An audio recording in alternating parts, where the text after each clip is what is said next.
Hello, everyone. Welcome to the Fearless Floyd Show. As always, I am your host, Fearless Floyd, and thank you for joining me on this Saturday afternoon. And I have a really good show following up this last show that I just did regarding the 5 counties that are being run by a private corporation, and that was actually increased to 6. And if you didn't get a chance to listen to that video, go check it out.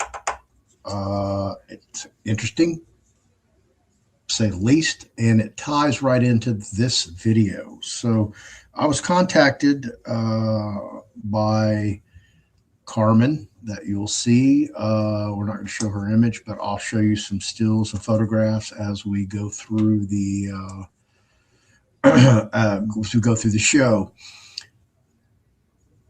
What an interesting conversation we had. So, as a preface to the show, you're going to have to wrap your mind around a different way of looking at the concept of what's being described here. So pay attention very carefully to what Carmen is telling you. Carmen talks a lot in generalities. So forgive me if I have to pause her to be more specific about who, what, or when, or why of what she's talking about, because I'm trying to get it to where you can wrap your mind around it, because it leads into a lot of different things and a lot of different topics, but it's all tied in together, and you're going to hear things that travel 50 years, actually 60 years, because she's going to talk a little bit about the American Indian movement, AIM. If you're not familiar with AIM, I know it because my dad used to have a little badge that they used to make where they could come in different shapes, but usually it's just a regular name tag badge, but they would engrave them. And for the American Indian movement, it was an arrowhead facing north. My dad had one. It actually had one that said Floyd P. Tarvin III on it. And I lost that one. I lost everything, sadly. But yeah. So when I hear that, and I hear people, I know they're knowledgeable about Native American heritage on the up. So that piqued my interest immediately in the conversation. As the conversation took off, we ended up talking for hours. We had a horrible connection. Don't ask me why. But yeah, it was real weird because there was a delay in our communication. She's in Alabama. I'm in Texas. Yeah. So eventually we finally got a clearer conversation, and we're able to do some things. 53 is their number. Yes. If you want to talk about numbers, come tune in tonight at 7 p.m. Central Standard Time, and we're going to talk numbers. And without getting into the next show, and we'll get to Carmen here in a second, for those who haven't been watching my show, I personally got introduced to negative 48, the late negative 48, and gematria with a 5-hour personal tutorial by negative 48, who I had no idea who he was, who just kept spitting gematria at me literally for 5 hours straight. Got to know him pretty well for, a little short 48-hour period that I was around him. But I had a conversation yesterday with somebody on the same thing, with secret societies by the numbers. Yeah. So again, I got another tutorial, but in a completely different numerical language, not gematria. So stay tuned for that tonight. Extremely interesting, fascinating conversation that I'm going to share with you guys. Okay. I'm taking you on this journey with me as these people contact me from doing my shows and doing my videos, who need help, need assistance, need connections, need whatever. here it is, and it all ties seamlessly in together. That's why I'm doing these 3 shows today, to bring all this on. So if you watch all 3, they will be all less than 2 hours. This one shouldn't go any more than an hour. They all tie in together. You should watch them all. So without further ado, I'm very humbled and gracious to have this person on my show. She seems to think the opposite, but hey, I'm just a moron talking to my laptop, and I'm intellectually curious. When I hear people talk about things that I don't know or haven't heard or piques my interest, I want to dive in and find out more. So without them having to repeat everything twice, I just like, hey, let's come on. If you want to do a show, let's do a show. You can discuss all this at length. And here we are. This is where we're going. So come on this journey with me as I search for the truth, whatever it looks like, whoever it's got it. You're going to hear some just fascinating things from Carmen. I heard some fascinating things, and I don't even know if we have enough time to dive into all of them, but we're definitely going to try to skip the stone across the surface of the lake and hit many of those as we can within the time allotted. So thank you for being here, Carmen. I really do appreciate it. Without further ado, let me welcome Carmen to the stage. I have 2 of her back here, so I don't know which one's hot. Carmen, are you there? Yes. Try it again. I'm here. Yes. All right, there you go. I have 2 of you back. How are you? How are you doing? How's everybody doing? We got the delay again.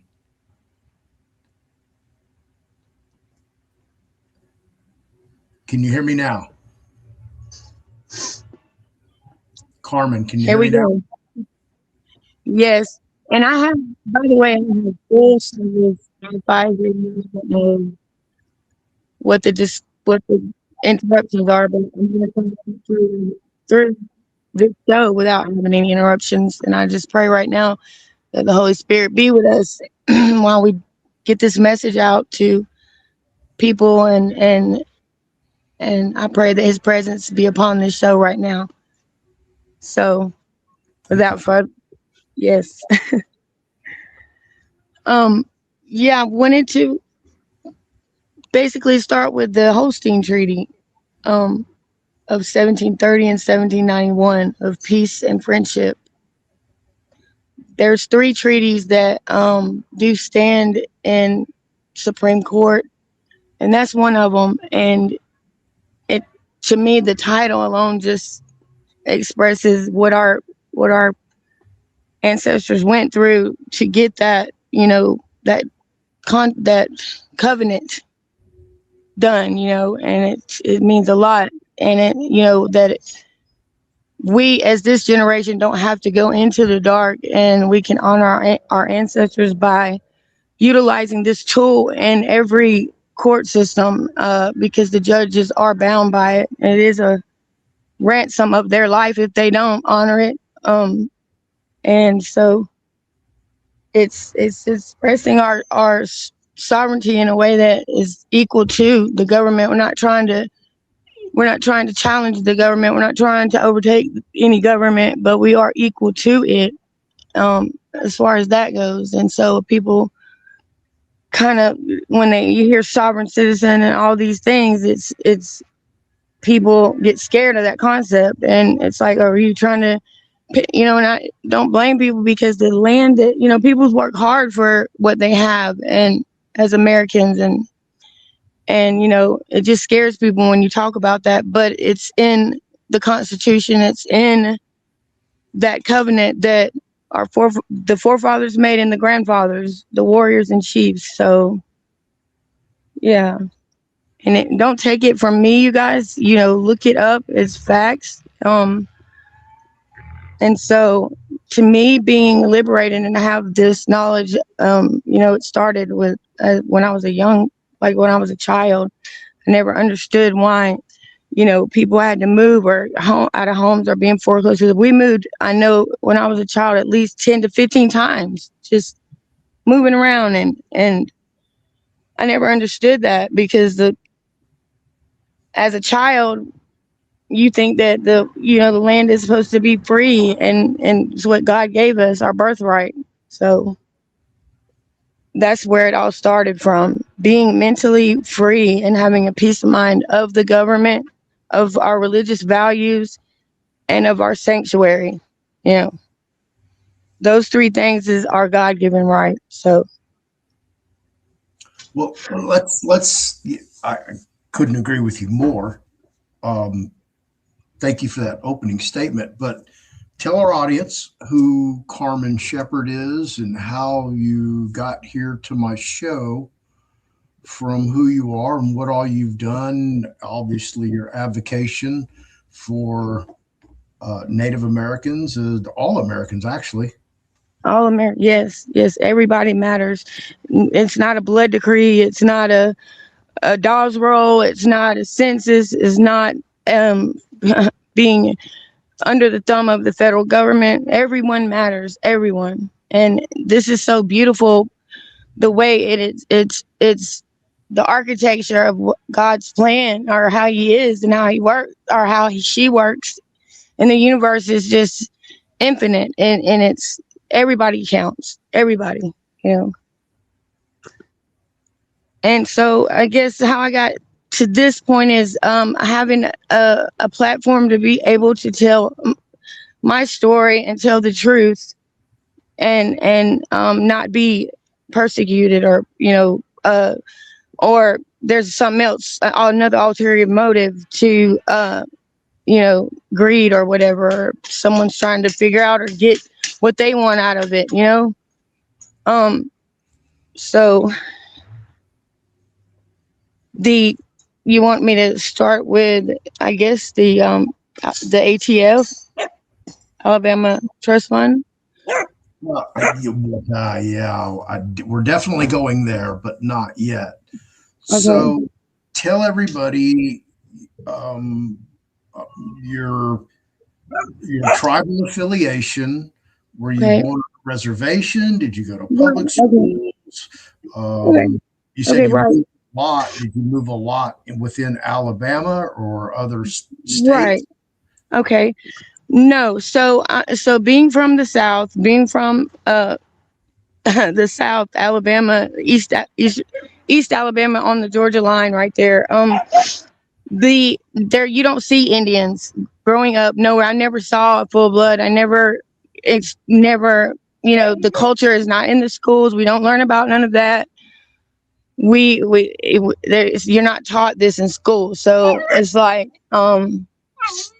even knowing that the Holocaust, what the Trail of Tears was, nothing compared to, the Holocaust was nothing compared to the Trail of Tears.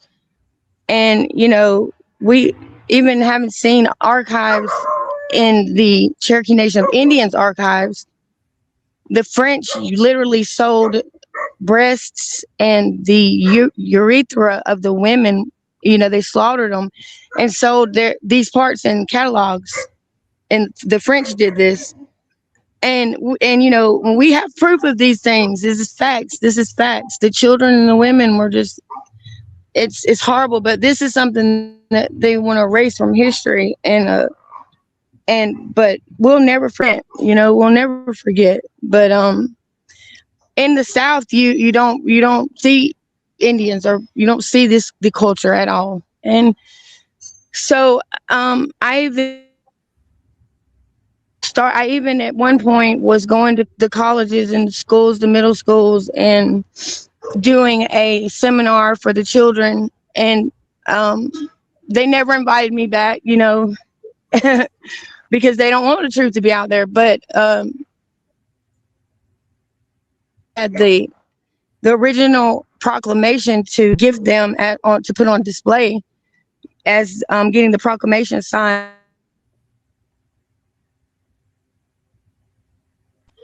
And none of them were ever interested. But if on like the mountain areas like North Carolina and stuff like that, people really, really they want to know more about it, and they were very inviting and warm and welcoming, But so I didn't. So I didn't grow up in that kind of family. But my grandmother, my great grandmother, was full blooded Creek and Cherokee and Choctaw. And so on my mom's side, I really don't know much about that, but I know she had some Creek in her. And so the story was that my family hid in the Appalachian Mountains in the caves whenever the Trail of Tears took place. And the Trail of Tears is actually started in the county I'm from in Alabama at Burnt Creek Village, Burnt Creek Village in Chambers County, Alabama, with Andrew Jackson. And they put all this underwater, so it's now a man-made lake. But they hid a lot of artifacts and hieroglyphics and potteries and stuff like that under.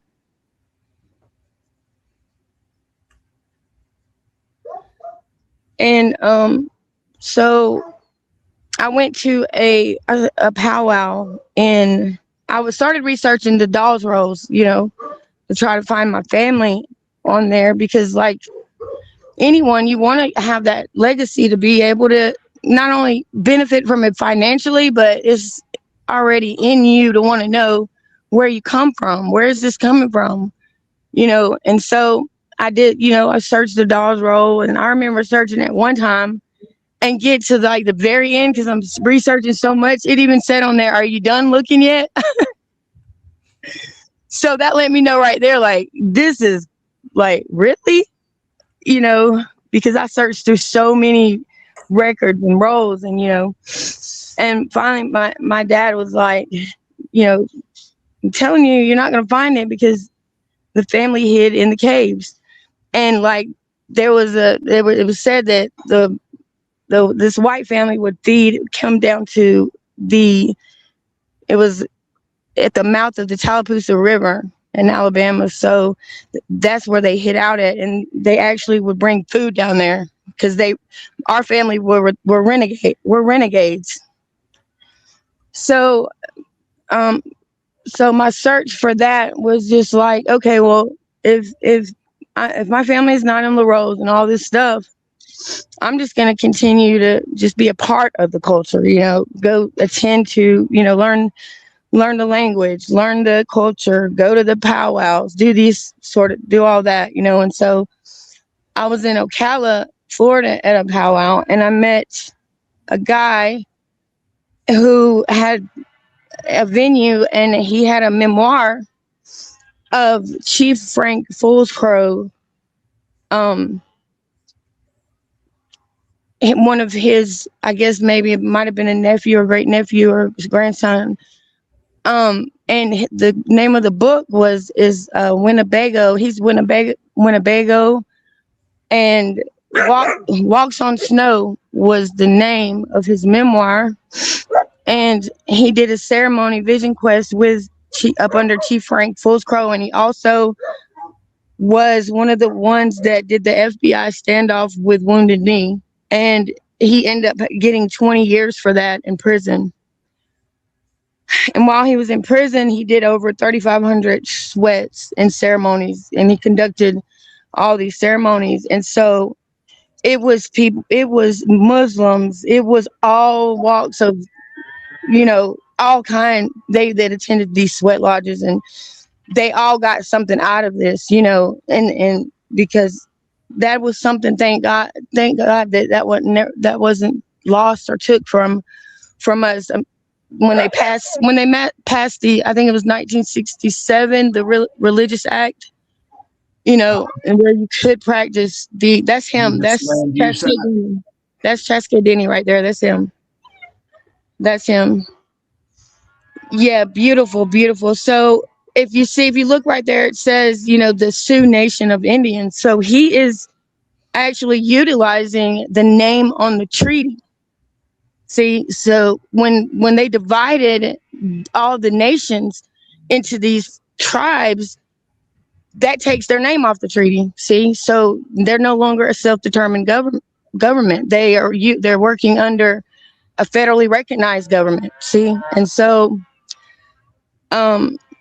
we've been to the United. His son actually went to the United Nations and he spoke, and they really just kind of pushed this out again on the back burner. Always we might our voices it's we're speaking, but we're not being heard. And so it's like, where do you go from here? You're It's being not gonna, heard, but you're not being listened to.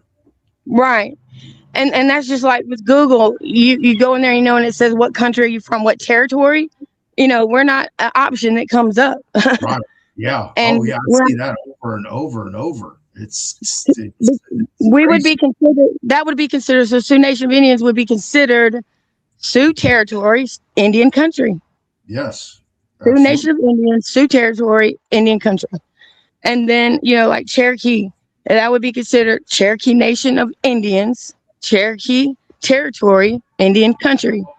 Or Seminole Nation of Indians, Seminole territory, Seminole country, and so on and so forth. So then the guy was like, well, I can actually take you to meet this guy, and I was like, okay. And when I tell you that book right there was just, I was in tears. I couldn't stop reading this man's testimony. It was so, it was everything, and it was just so fulfilling. And when we get to Tennessee, and like I said, 20 years in prison.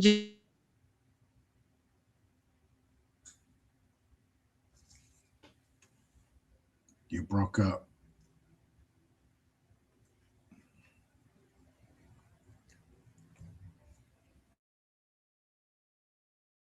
Nation of Indians, which is Robert Swift Arrow Repeat Rose, that.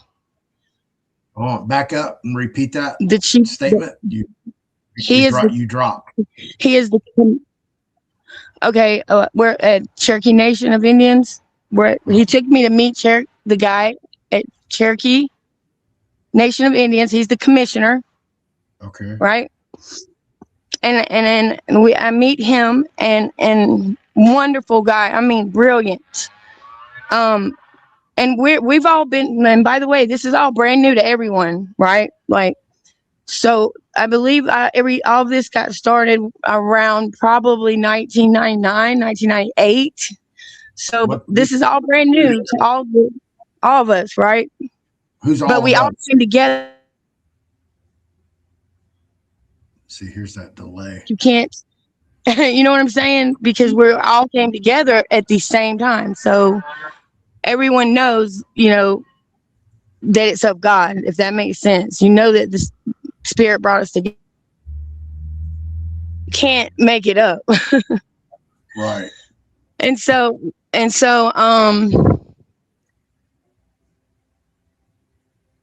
let's see. The commissioner of the Cherokee Nation of Indians, Robert Swift Arrow Rose, filing a lawsuit with the United States Federal Court of Claims. And so what happened was the judge at the Department of Justice rules that Cherokee Nation of Indians does not have a treaty with United States, George Washington, and says that we had a treaty with Great Britain. And then so they committed mail fraud, so we didn't get the appeal and we couldn't respond back to it. So basically it's just, this is an ongoing thing, trying to survive, keep the nation in survive. We're in survival mode, and barely can keep the phone lines on at this point, and don't have a legal defense team on, as far as that goes. It's just something. It's always something blocking the way. But like I said, they can't continue to block the truth, But so that happened, and then so we got receipts from the Library of Congress stating that yes, in fact, there is a treaty and a copy of document there at the Library of Congress. So then that's where we started getting our receipts from, and but by this time, you get now you have the problem with the local and state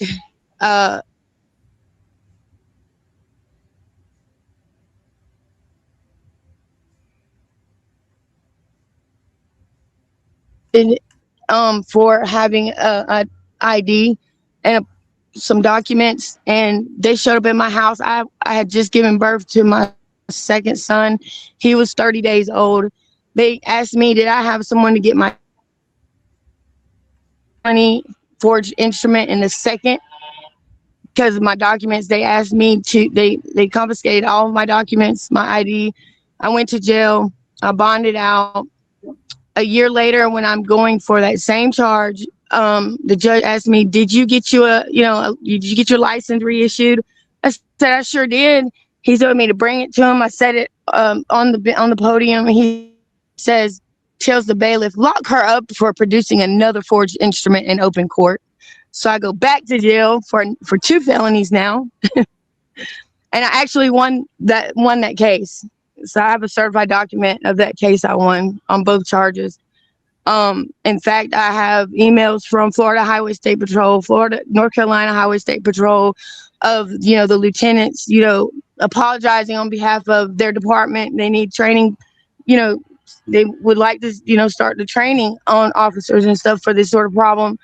Because, like I said, they got a bad name. Sovereign citizens have a bad, especially the ones that are making it bad for the ones that truly are a member of the sovereign nation.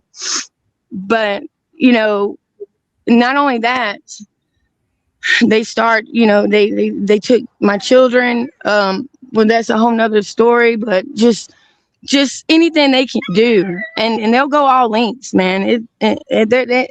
They don't care about the children. They don't care about if you have your properties grandfathered in and you got the bones of your ancestors buried. They don't care, period, And it's just relentless. It's relentless. But so even with the commissioner in chief Swiftero, eventually, like, they harassed him so bad to where they arrested his wife on, like, I don't want to speak on behalf of him, but like just in general, it's just harassment to the fullest extent of it's so unfair. It's so unbelievable, the things that the links that they'll go through, But I think I sent you a copy of that Library of Congress letter. You did. I'm actually looking at them right now. Trying to figure out what all I can show in here and what I can't. Yeah. Because I don't want to expose any of your personal stuff. Yeah. And then there's also that United States, the United States Code 28-1604. That's us, you guys. That's from them, separated from their system, corrupt system, even the full bloods, even all tribes. That US 28-1604 is us separating from them. And that's just, that's real simple, really simple. That's the difference, right there. Yeah, that's a good one. That's a good one. So I would fall under that one right there, United States Code 28-1604, as a foreign policy. Yep, Treaty Indian Nations. You're not going to find Eastern Band Cherokee Nation on the Treaty of 1730 because the name didn't exist. We can't continue to be illiterate to their system. We can't continue to not be educated on it, because then that's going to fall on us because we're not educated. And when we have the knowledge, then we don't have an excuse then, Isn't Title 26 that's the tax code, right?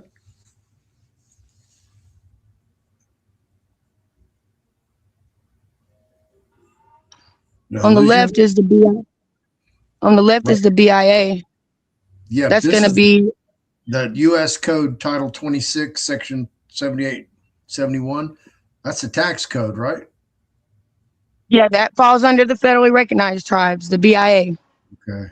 Yep. That's the tax title 26. There you go. There you go. Wow. That's crazy. There you go.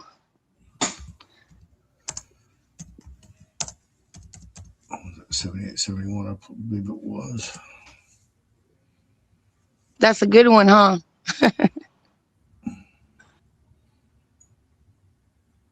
Yep, that's a good one right there.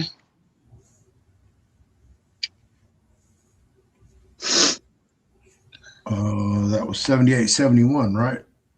Correct. I believe so. All right. Section 78, 71 of the Title 26 of the United States Code treats Indian tribal governments as states for certain federal tax purposes. An Indian tribal government is considered a state for determining the deductibility of contributions or transfers under sections 170, 2055, 2106A2, 2005-22, which relate to income, estate, and gift taxes.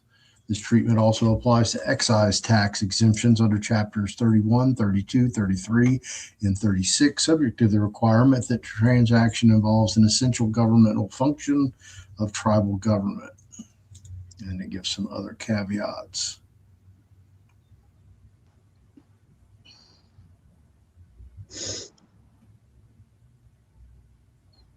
Boy.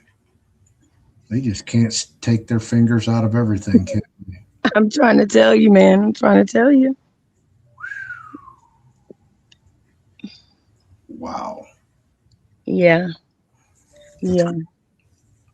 Now let's show them 28. Let's show them 20. Let's show them the United States Code to 1604. Okay. The difference. 28, 1504? 28, 1604, yeah. 1604.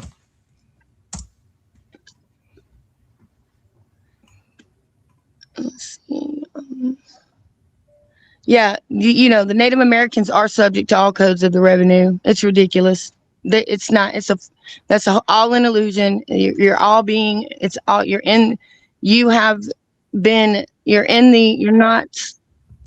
You're not a part of the ascension of being free, and that's an illusion. All that, you know. Right. And it's so unfair. And I know a lot of people have probably suffered under, you know, still being oppressed. Not only we're being oppressed, but on top of being oppressed, you know. Right. 28 USC 1604 establishes the general rule that a foreign state is immune from the jurisdiction of the courts of the United States and of the states, except as provided in sections 1605 to 1607 of this chapter. This provision is part of the Foreign Sovereigns Immunity Act of 1976, which was enacted on October 21st, 1976, and became effective 90 days later. The immunity applies subject to existing international agreements to which the United States is a party at the time of enactment. The statute defines a foreign state to include a political subdivision or an agency or instrumentality of a foreign state, provided the entity meets specific criteria, such as being a separate legal person and a majority owned by a foreign state. This foundational provision sets the stage for the exceptions to immunity detailed in the subsequent sections of Chapter 97. Care to elaborate on that? Did we lose you?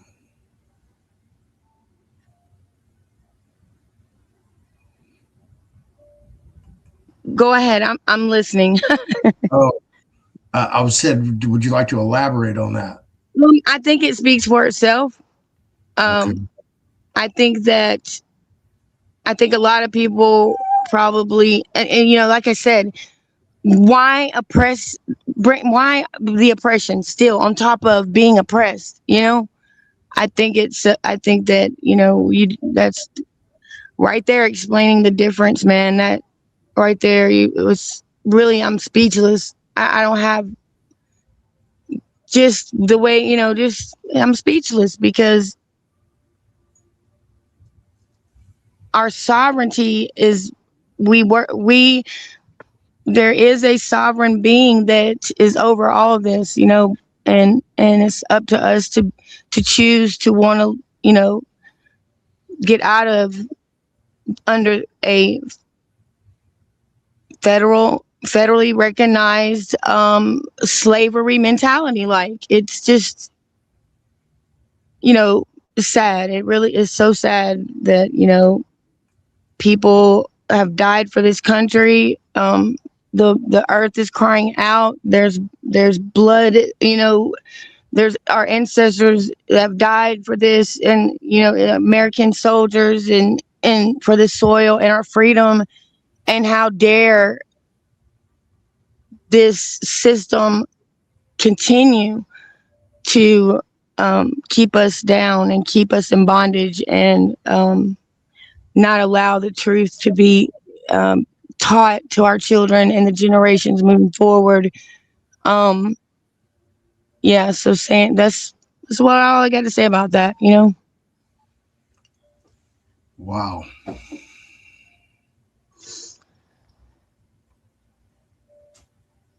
Yeah. Okay. So tell us a little bit about your history for advocating for Native Americans, what that looks like. So give us a little bit of your bona fides.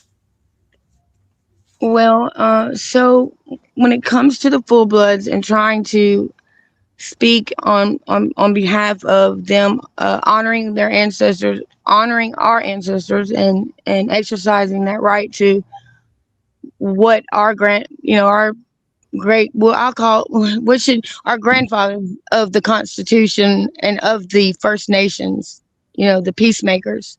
Let's keep that fire going, that eternal fire going. And, they're watching out on that top of that, tree of peace. They're like the eagle that overlooks and lets us know if trouble is going to come upon our land, and so we're the messengers to that. No one is above or under anyone, and no one is trying to change anything, but we are equal to, and we do have a voice, and you can't shut us up forever. You can't, and they don't want change. And so the healing the healing journey isn't going to begin until the people come together and fight for our freedom and fight for our land, Right. But go ahead. Go ahead. I was going to ask, can I show the treaty that you were presented? Let's see. Okay, let me. Okay, yeah, I do want to show it, but I wanted to start with something with that. Okay. That's very important. Go ahead. So the Deep South, what is it? The Deep State? I'm sorry, the Deep State. So that's a form of let's call it, the Masonic. I don't want to put, because I want to use the right words with this, so bear with me. I don't know if the families that run this country, okay, let's say that are from the deep states, came up with the clandestine Freemasonic, but included themselves in this order, right? Or maybe they were manipulated. A lot of them have been manipulated, because, like I said, every Mason isn't a good man, and every good man isn't a Mason. So I do respect anyone that is, I have respect for that, for anything that is of God, that knows there's a God, But moving forward, this group presented me with this document and wanted me to sign this document. First of all, they're operating as a state, under a corporation, and so you can show them the treaty. So I was threatened to sign this thing. I was invited by the governor of Roy Barnes to go to the Capitol in Georgia. And it's like, these people compromised me, and they took over my life. Like, they are fraudulently taking over my identity and trying to commit treason, and also violating uniform commercial codes, they are not real. They are fraudulent. They are not. These people are dangerous for the security of our government. They're dangerous for this nation. Period. But that's how it got started. Is that good? Out of respect for everyone. Did I say that right? About as well as you could have. So now I'm going to show the. It does have the seal of the but it does give me a status as far as being acknowledged by Congress for a government representative for the treaty nations. Okay. But there again, it's still these people. It's still their intentions were wrong from the beginning. Put it that way. Maybe Right. they thought maybe they figured it out to be dead by now, but which I'm not dead. I am alive. I'm not lost. I am present. I'm here. We All are right. here. We are here. We are here. Yeah, you want to be heard. All right, let me read this thing. It has a double-headed eagle with a royal purple and gold crown, with a triangle with 33 in the breastplate of the double-headed eagle, and above that a Latin phrase, Orda ab Chao. And in the lower banner underneath the eagle in the talons would be Dois Mumo Gel. And I have no idea what those Latin phrases mean. Y'all can look them up. If you want, put them in the comments. And further reading in this treaty, in the glory of the grand architect of the universe, we of King Solomon Trust Grand Supreme Council of Councils of the World, the most ancient and honorable fraternity of free and accepted Masons, in ample form assembled, according to the old constitutions regularly and solemnly established under the auspices of Prince Edwin in the city of York, London, in the year 926 AD.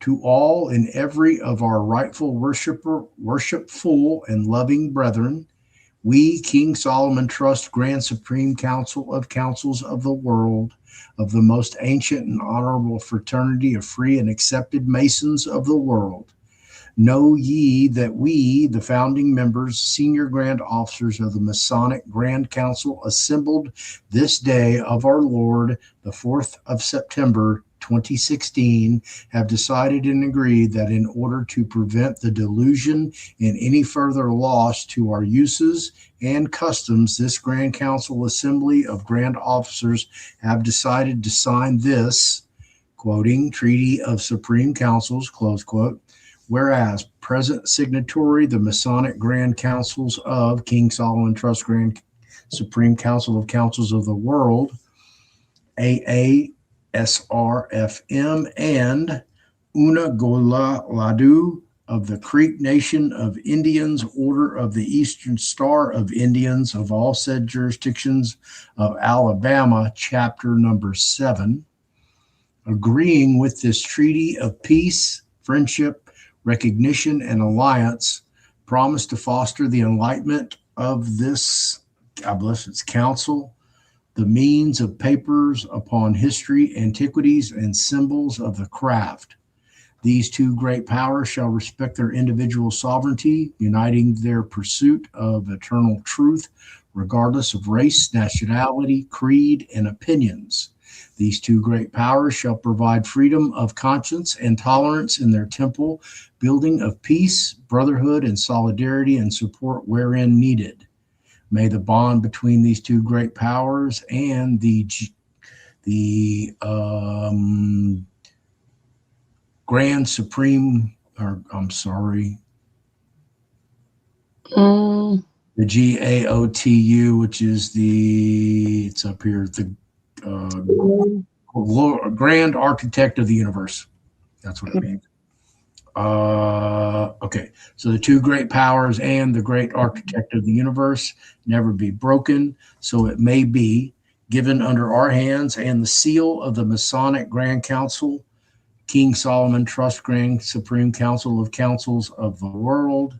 Of course, they have their seals all over here. I don't know if this is from the state of Georgia or the country of Georgia. King David Grand Lodge. Frederick L. McHenry Sr., 33-degree Mason. You see, he even signed it up here. And I don't know what a 33rd over 95 Sovereign Grand Commander means. But as you see, here's the Great Seal of the United States of America. So I don't know how all of that's tied in, but hey, anyway, this was presented to Carmen, and as you see, it does not have her Jane Hancock. Yeah, and it's got the Congress seal on the right, the congressional seal. This one over here on the left, with the purple ribbon on the right. Oh, right here. Yeah, we can't really see what the seal says. That's an embossed seal, obviously. That's from where? Congress? U.S. Congress? Yeah, I'm trying. I can get that better brought up. It's actually a golden stamp right there with a real ribbon. Yeah, the real purple ribbon. That's an archival presentation. Yeah, I just can't quite make it out. But yeah, we'll take your word for it. Yeah, and you see my signature is not on there because I know that I cannot sign any treaties. I know that I cannot, especially with a state. Not with a state corporation of not with the state of Georgia. Anyway. So there's the do you still have this document? I never even accepted it. Oh, okay. I took a picture of it though. Wow. That's pretty wild. Do you remember the size of the paper? Yeah, it was it's pretty big. Like they make these did I send you the one with there's two of them that was presented. It was on display, like, yeah. Okay, because Kurt was discussing this earlier that they use 9-inch by 14-inch paper. A little bit bigger, I think. A bit bigger? Okay, that's a possibility. I don't know. Makes sense. Okay. That's also the same seal of the that the Imperial Haile Selassie was presented to. That was presented to him as well. Okay. Huh. All right. So they obviously approached you. Do you know the motive behind their reaching out to you for the treaty? It was to unify. It was for a summit. It was a unity summit. There were several senators there. I showed you. I sent you a picture of the invitation. It's in your email. Yeah, I don't know what I can show. What I can't. You can show that. It's Governor Roy Barnes and Senator Denali.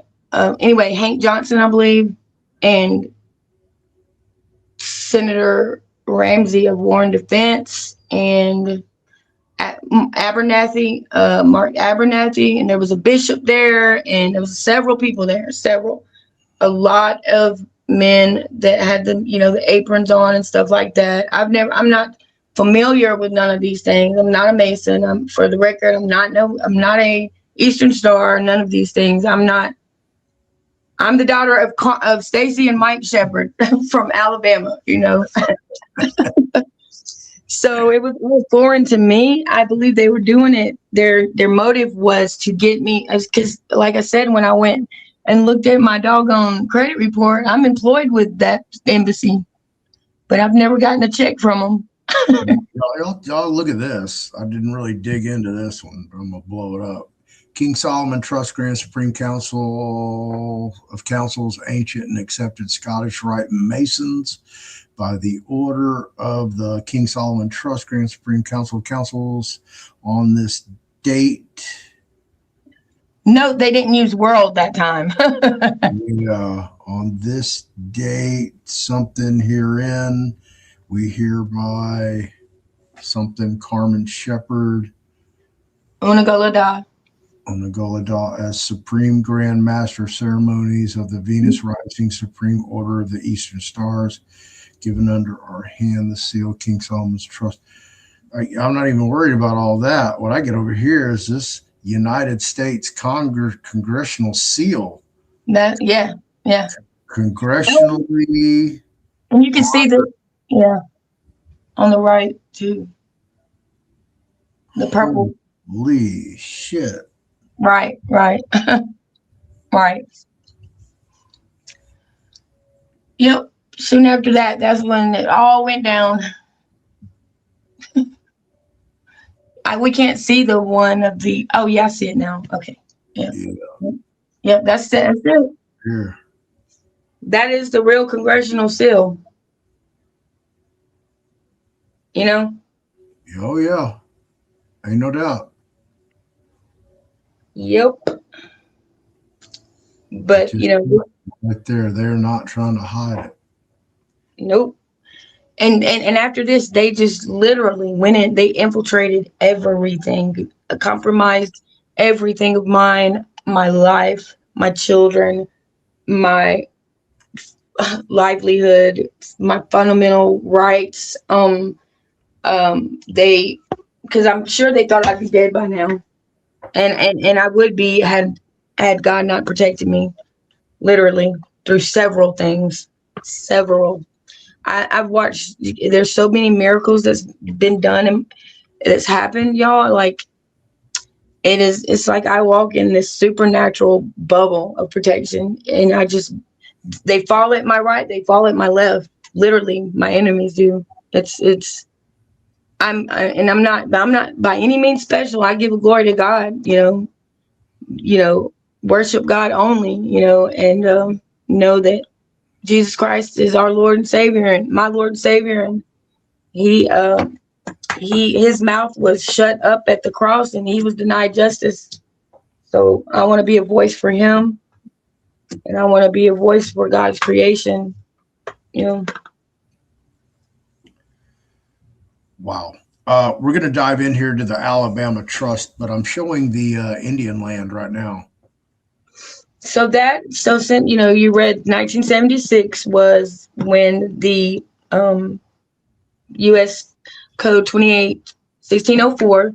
So 2 years later, this map right here was established by the United States Supreme Court, 1978, of Indian territories, nations, not federally recognized tribal land, but the nations. And that's another thing that I don't, go, if you going deep into that area, it's very, it's a lot of logistics to it. It's a lot of legal things to it. A lot of, you can take your land off the tax block, you put it back in the original jurisdiction, and then you free yourself from these entities, this Semitic system that is, keeping us in bondage and stuff. So there you go, folks. Explain that to them again. So I'm sure that they went, what did she just say? So legally, if you're within these territorial boundaries of Indian country, that's Indian country in the colored right there. By law, you can exercise your and you can be a dual citizen. You can be a dual citizen and utilize have the best of both worlds. You know what I mean? Gradually getting out of their system, right? Because I know there's a lot of people that's scared. It scares them to see something like this, but this is the way. This is the truth. This is the light. And anything that I say Don't take my word for it. Look it up. It's facts. It's your right to know. Your right to this information going forward. But yeah, though if you're within those boundaries, you know, the supreme, you know, the state is your worst enemy. Local state, they're your worst enemy. You know, to your very last penny, they're your worst enemy. You know, if something happens to your land or whatever, it goes to the administration of the state, which is the sheriff. So there you go. Oh, if you exercise your right to this knowledge, you can put it back in the original jurisdiction, and it never goes away. You know, it never gets. It's that's what I mean when I say you have a fundamental right to your sanctuary, your God-given right. You know, Right. Let's see what I have here. That's more personal stuff. Personal. but I would love to go on and we talk further and go delve into some. Let's delve into that the Alabama Trust Fund. We'll schedule another hour or so after this, whenever you can, maybe tomorrow. I don't know. But there, if anyone knows anything about trust funds, they have to have a beneficiary, right? Right or wrong? Yes. Well, yeah. Yeah. Okay. So none of the people, or none of the, our people, that the people, we the people, are asking these like politicians, like, okay, well, who is the beneficiary? Who's the beneficiary? Show me. You know, show me the beneficiary of draining the swamp money. You know what I Right. mean? Like, Yep. who? Not only, like, why aren't people smart like that? I don't know, but yeah. So a trust fund has a beneficiary, and they're hiding these beneficiaries in these families that have quote unquote illegitimate children issues or whatever, you know, Right. and then so on and so forth. Let's keep the cycle going. But I'm going to reveal everything. I'm going to shout it on the rooftops, and I will die speaking my truth. And like Geronimo said, today is a good day to die. I know where I'm going. I'm not worried about it. So it is what it is, you know. Right. They can't do nothing that they haven't already done to me that I'm not scared of. You know what I mean? Oh, do I know what you mean? Tell I them know what you something that they already know, right? Like mean. it's ridiculous. They don't scare me anymore.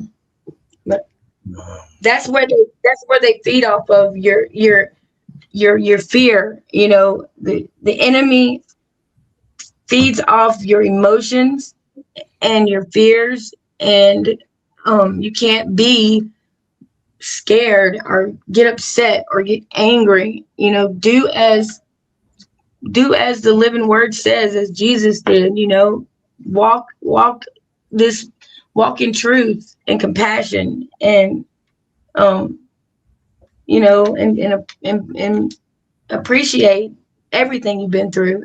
If you have lost everything to this system, be thankful for that, you know, and move forward, and don't get back in it. Don't go back in the system, because you know it's there for every penny to the last, you know. But Right. What's all that is an illusion. And if you and it, you know, you got to go to the root of things. You know, where's the root of the banking system? Where did it start? What happened? How did it started with the Sumerians? You know, it started with the Egyptians, but it wasn't. It was human labor for these things. You know, now it's human souls. Like, you know, give God gods and Caesar Caesars. You know, the same concept with the 30 shekels in the treasury. Same thing. Same thing. Jesus came to set us free. He paid the debt. You know? right?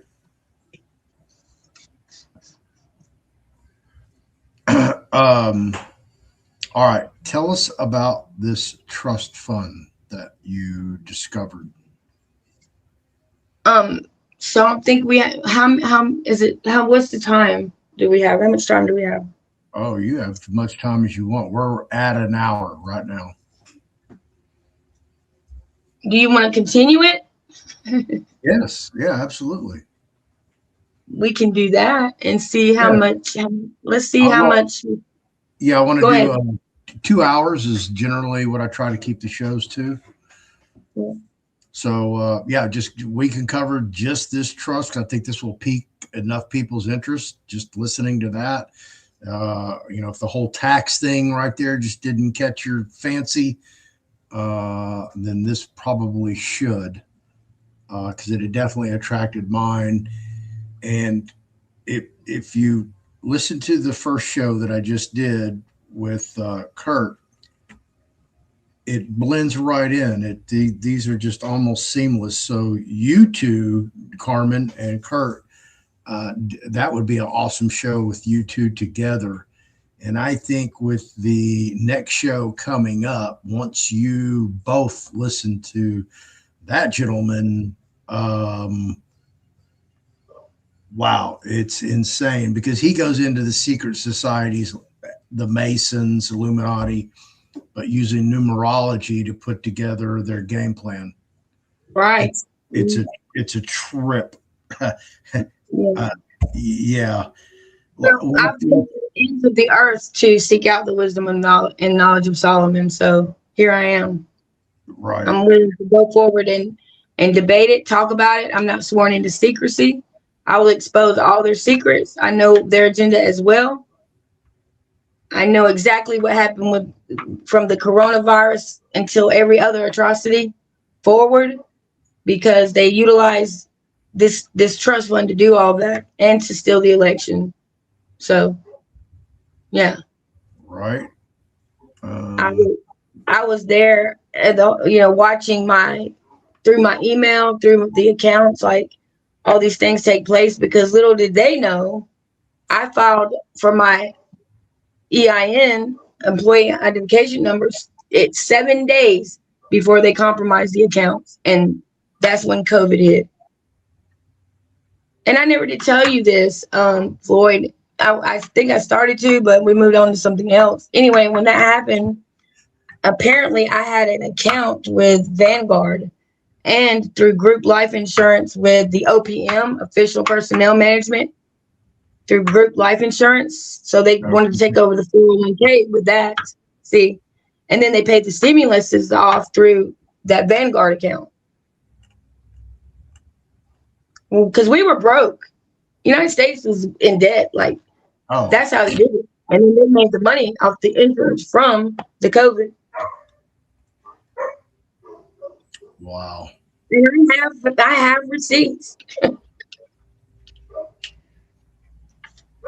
I mean, it's horrible. But it's back to the Titanic, Yeah. The Titanic. You initially started this off with that you had a relative that was part of the Jekyll Island. Yeah. So Jekyll Island, 5 families. It was built on top of a Indian mound altars that. And I'm checking with, and if you can do this on your end, I want to know the history of that, because I'm not so sure about the sacrificing children when the Europeans showed up, the Spaniards over there. Anyway, the Rockefellers built their house on top of that altar. Did you know that? The Jekyll Island, which is now a museum. Did you know that? No, I did not. Okay. Where the Federal Reserve, the Federal Reserve System in a parliament, in a meeting, was actually established right there on Jekyll Island. And it was built in the house that they stood in on top of an altar where they allegedly sacrificed children. And it was the Timucua tribe of Florida and Georgia, and I believe Southern Alabama. Yeah.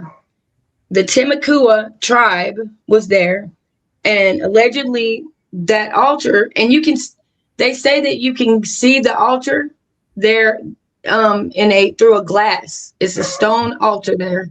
Wow. You can actually see it. And there's a guy named Timothy Bentz that talks about this altar and what happened and God told him to go there. He went there. And anyway, you should look into that man right there and his testimony. I mean, it's amazing.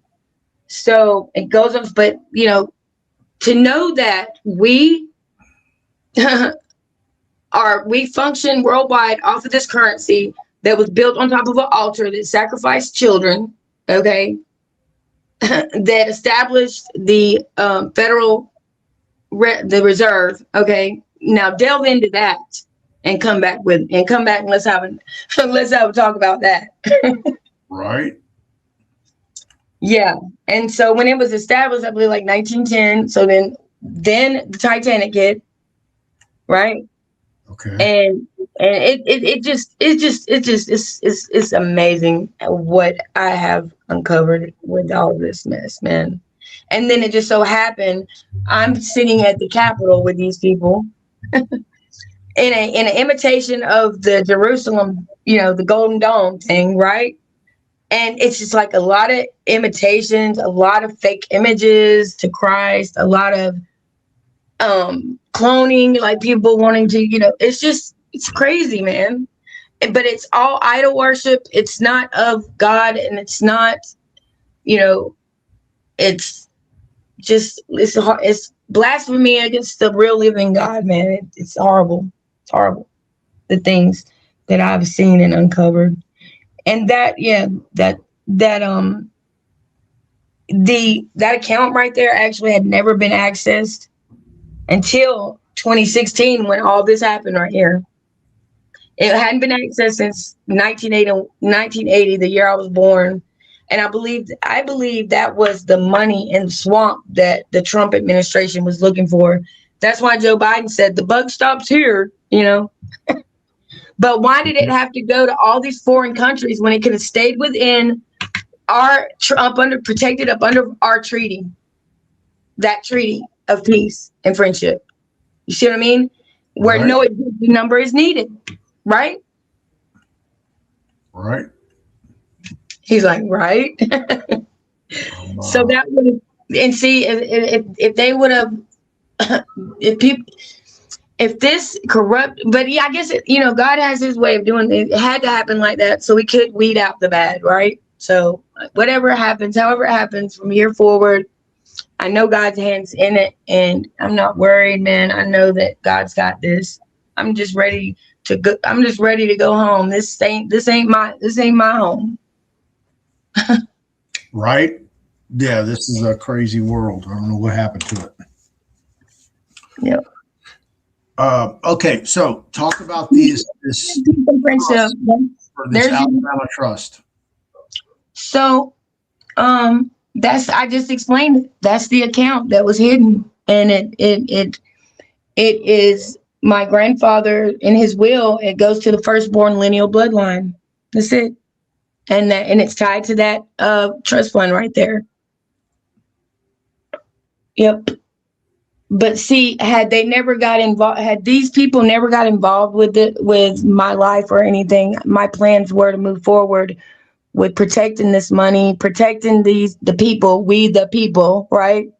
Mm-hmm. And the treaty protects that, because there's no exemption number needed with the state of New York and the Federal Reserve. That's us getting out of their system, That was that's the two-row Swinta belt, wampum belt right there you're looking at. You have the agreement between the two sovereign nations, First Nations, and then the United States Constitution, not of America. It wasn't a corporation right there when this was, the Swinta two-row wampum belt, affirming our sovereignty, living side by side, going down the river of life. And that has to do with that 1604 United States Code, saying that they don't have any jurisdiction or police jurisdiction over us. They can't come into our lane. We're not going to go into their lane. You know what I mean? Right.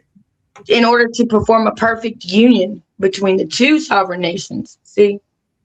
So not only do we as Native Indians need to go back to this and utilize this, so does the United States national citizens, right?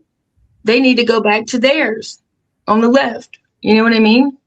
So it's for both. It is for the benefit of all of us living side by side, government to government, you know, and having a relations and having a nation to nation relationship, you know. So where is this document, or where did it come from? That is the United States. That is in your Library of Congress. The treaty between peace and friendship with the Cherokee Nation of Indians. Right there, read that quote down there. I believe it's a couple of it's down right there. It's a quote by no, it's not. That ain't it. Sorry, I apologize. That's basically just explaining. That is in your treaties law procedure law of treaties. Yeah. Cherokee Nation of Indians. Do you see that right there? Right. And the president of what? The United States of America. 1791, and that was not Washington. Who was that? Jefferson? That George Washington was one of them. 1730. Wait a minute. No. Yeah. Okay. So yeah, that would have been. I'm not sure. You can look it up. Let's see. I believe. Hold on. The President of the United States by William Blount, Governor of the Territory of the United States of America, south of the River Ohio, and Superintendent of Indian Affairs for the Southern District, who is vested with the full powers for these purposes by and with the advice and consent of the Senate of the United States and the Cherokee Nation by the undersigned chiefs and warriors representing said nation have agreed to the following articles, namely, the parties being desirous of the establishing permanent peace and friendship between the United States and said Cherokee Nation and the citizens and members thereof, and to remove the causes of war by ascertaining their limits and making their other necessary just and friendly arrangements. Okay, so it doesn't say who the president is. I believe it says it on that Library of Congress thing I gave you. Probably.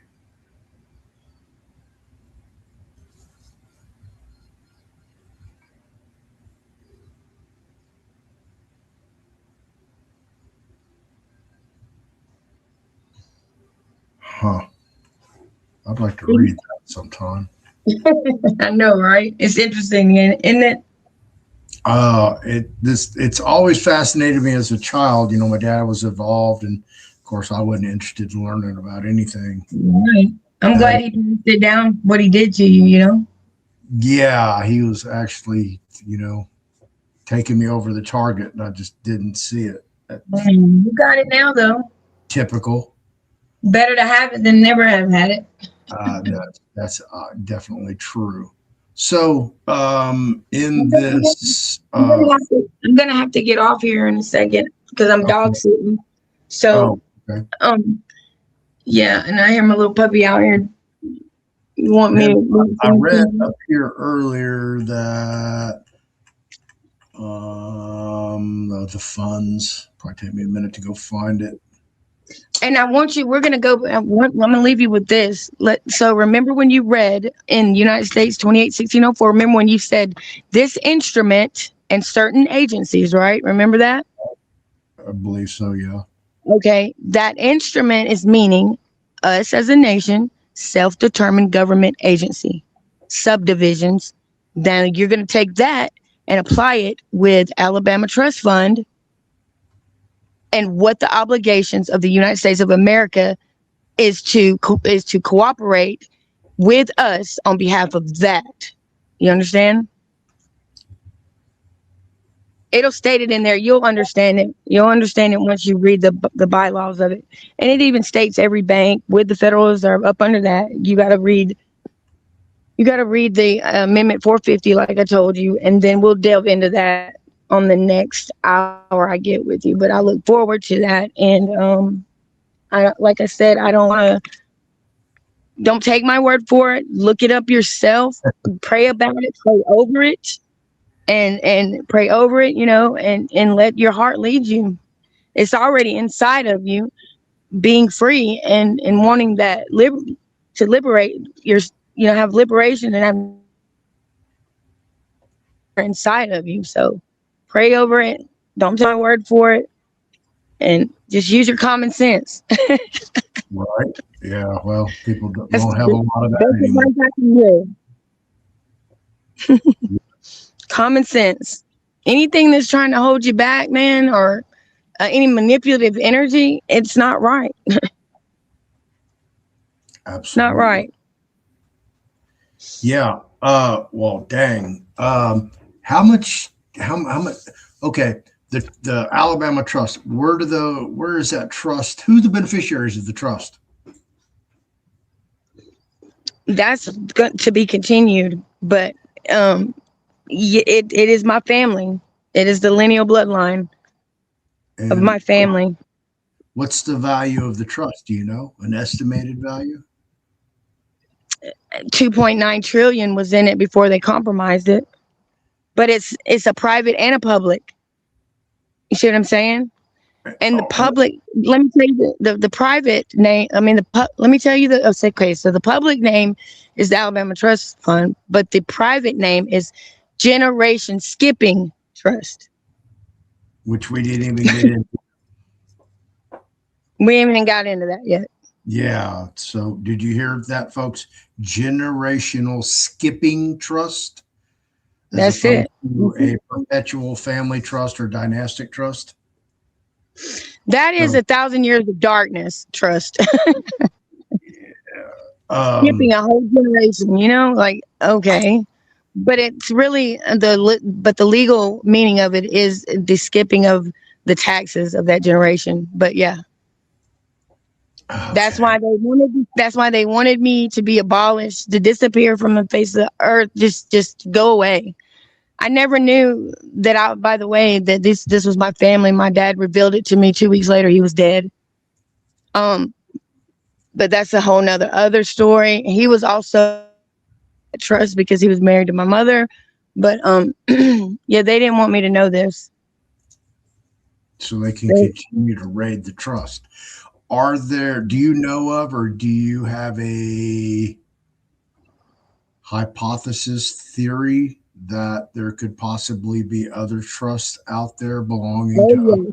Oh yes. Oh yes. Yes. I know there is. This is it.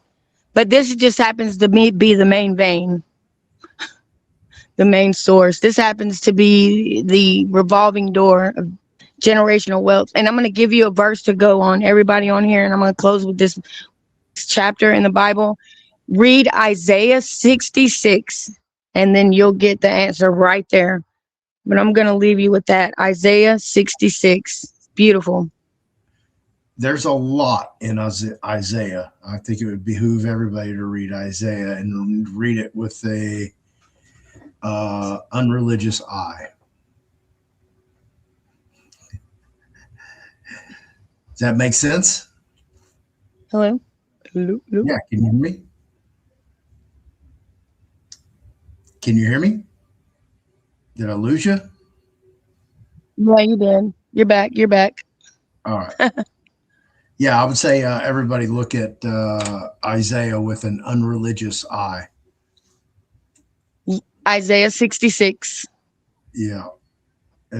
Some of my in Isaiah they describe extraterrestrials, what the heavens are. Isaiah 66 is referring to like that that living fountain of abundance that the banks can no longer have their hands in it. Like, it's for the nations, the healing of the nations, and so yeah, Isaiah 66, man. God gave that to me right before the show, and I said, whoa, I got to share that. Got to. There you go. When I was praying before I came on, and then God gave me that scripture, and I loved it. And I know there's a lot of full bloods that the Holy Bible and all that. It's kind of like it scares them, because of all the atrocities that happen within that whole dialect, But you gotta anything that is righteous and of a good thing. Of course, the enemy is going to use whatever they need to in disguise to attack that, and so you got to look beyond the religious part of it. It's spiritual.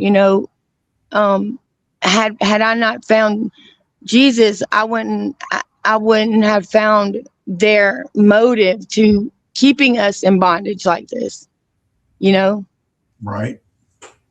Wow. Like when the Israelites left and went in exile into Egypt, they wanted to turn back probably after the 10 miles going down the road. Like, what are we thinking? Like, let's go back. No, we had it better there than we do here. What in the world? But what they didn't get was it wasn't them wanting to go. It was God calling them out of the bondage, calling them out of exile,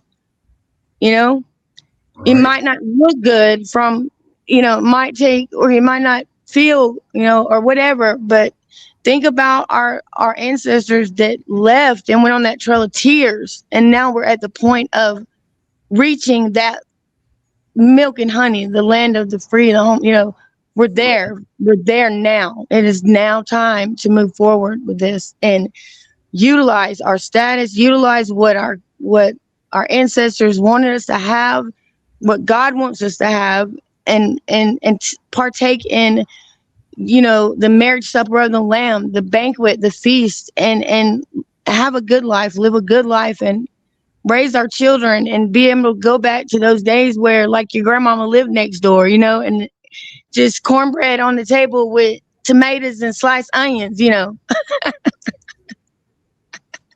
That's my Where are you from again? That's my Alabama accent. I can't help it. All right, Carmen Shepherd, thank you very much for your generosity as a human to other humans without being requested to do so. It's very few and far in between that I run into people like yourself, but divinity has intervened, and I don't even know where this is going to end up, but thank God. That's all I can say. Thank you for being here. And don't let the enemy rob you of your blessings. Hello. There you go. Carmen, thank you very much. You have an awesome weekend. I'll get with you and we'll reschedule for some more. Thank you, Floyd. And if I could, can I say my TikTok? And absolutely. So I'm the brightest star on TikTok, and Carmen Shepherd on Facebook, and I just have Facebook and TikTok. But yeah, if anyone wanted to reach out and look at any of that content or whatever. But thank you so much, Floyd. I appreciate this time, and God bless everyone, and God bless the America. God bless Indian country, and may the nation rise. Nation to nation, country to country, government to government, friends and allies, peace and friendship. Oh.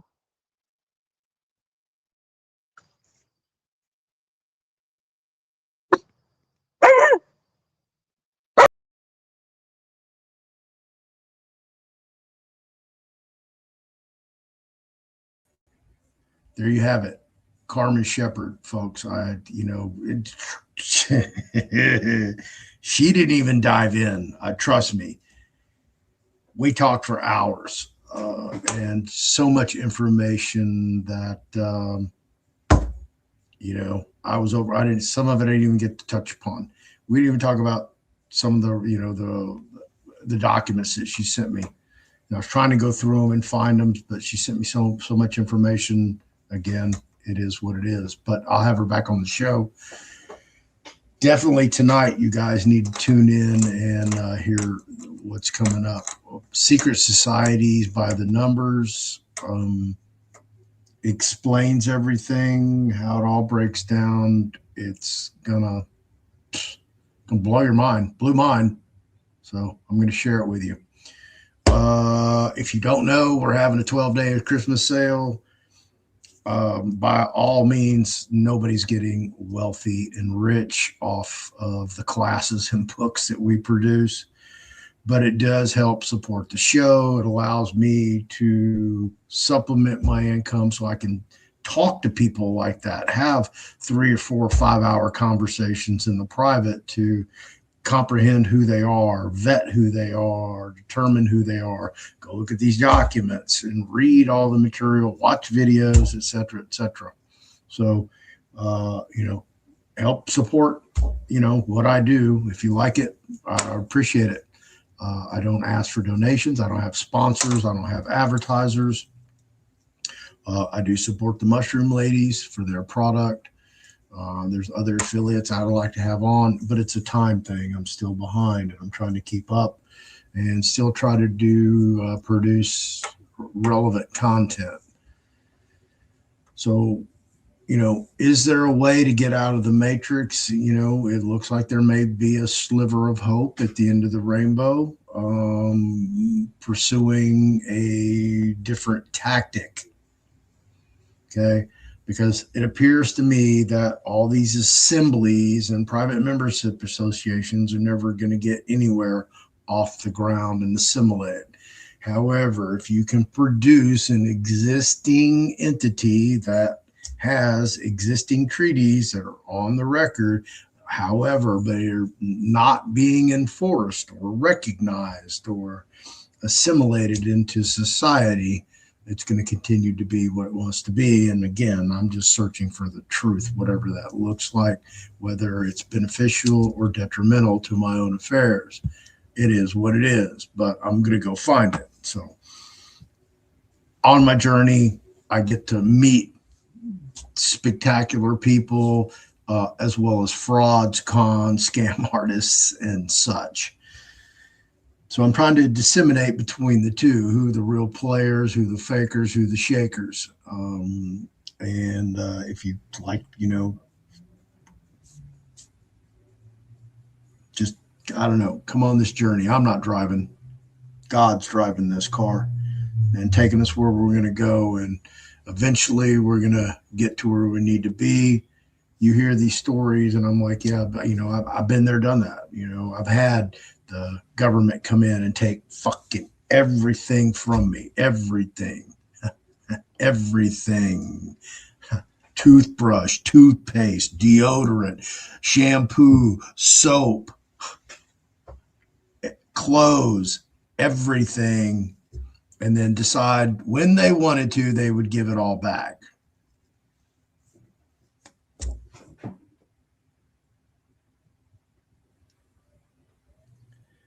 So when I hear these stories, I know there's a truth, getting stomped on by governmental officials, whether they're in law enforcement or not. I've seen that with my own eyes. I've witnessed it. Thank God I've never been a participant in that, been the victim or a perpetrator for that matter. But I've seen it. I've seen them kill people. I've seen them kill people on purpose. I've seen them even know that this person's going to die for the reason that the context of what they're in. And for one of them, it was a provider on a prison unit that was very well known for prescribing conflicting medications that had the potentiality to harm, injure, and even kill the persons. And the the physician's assistant and the pill window people, they would all laugh about it and give you a heads up, hey man, have your people on the outside check that medication, make sure that you can take those together. What do you mean? I'm supposed to take my first dose tonight, and if I don't, I may get a disciplinary case for refusing medication. Been there, done that. So, you're probably never going to encounter anybody like me. And I try to tell you guys that over and over and over, just off from my own personal life experiences and the fucking crazy ass shit that I've personally seen and been through. So just come on this journey with me, man. We're going to see where the hell we end up. And hopefully we come out on the other end free, just totally 100% free. I'm working on different things. I watched a video. Y'all can go check this out. Earthships.com. They have facilities out there, $500,000 turnkey, 2-bedroom. I'm not advocating or not pitching, but hey, no property taxes, no HOA, no electricity bills, no water bill, no sewage bill, no gas bill. Everything is 100% self-sufficient, off the grid, away from traditional society, a group of like-minded individuals that once you buy into it, you never have to pay another thing to live. It even has self-supporting sustainability for produce. And if you had ancillary livestock, goats, pigs, chickens, ducks, quail, rabbits, whatever that looks like, you would have meat to accompany your produce as well as dairy. You can make your own cheese, have goat milk, whatever. So that is my end goal, whatever that looks like. If I eventually run into this through the Native American community, where we can come in and we can take over a tribe and tribal land and put it back as it should be, hey man, I'm all in for that. And if that's what the journey's destination looks like, then I'm in. I'm going. But that's my goal. I don't want to be in this matrix. I don't want to be in a 15-minute city. I don't want anybody governing all aspects of my life, everything. What I can watch, see, hear, learn, consume, eat, feel, touch, have sex with. Oh, it'll be even that far. Oh, yeah. There will be no Cash App. There will be no Venmos where you can go get your prostitution on. You got to barter. Life's going to be completely different when this happens, and it's coming quickly. And I try to express this to everybody. There's a limited amount of time, and there's only so many people waking up quickly enough that really get the whole big picture. And thank God I have this platform, and God told me to do this. This wasn't something that I really wanted to do. I didn't do it for profit. I wasn't doing it for fame and notoriety. Had all that. Don't need it. Don't want it. I don't want to wake up to 10,000 emails and phone calls and texts and voicemails. I don't want to wake up and read 100 horror stories, about pedophilia and sexual assaults and family members destroying the family and government intervention of tyrannical, parasitic, juvenile, delinquent bullies preying upon the ignorance of society. No, absolutely not. So I do what I can with what I can. So if you can, help support the show. If you need a trust class, you don't have to get it from me, but you should at least go try to learn how to live in the public as privately as you can, secure as you can, which means protecting your assets by owning nothing. The trust owns everything. And don't be stupid and set up a statutory trust through a law firm or an attorney, because you're just leaving a back door open. There you go. Thank you for watching, spending your time with me. I'll be back tonight at 7 p.m. Central Standard Time. Secret societies by the numbers. I don't know how long we'll go. We may bail after 2 hours on YouTube and just go strictly to Rumble and finish the conversation. We will have deep...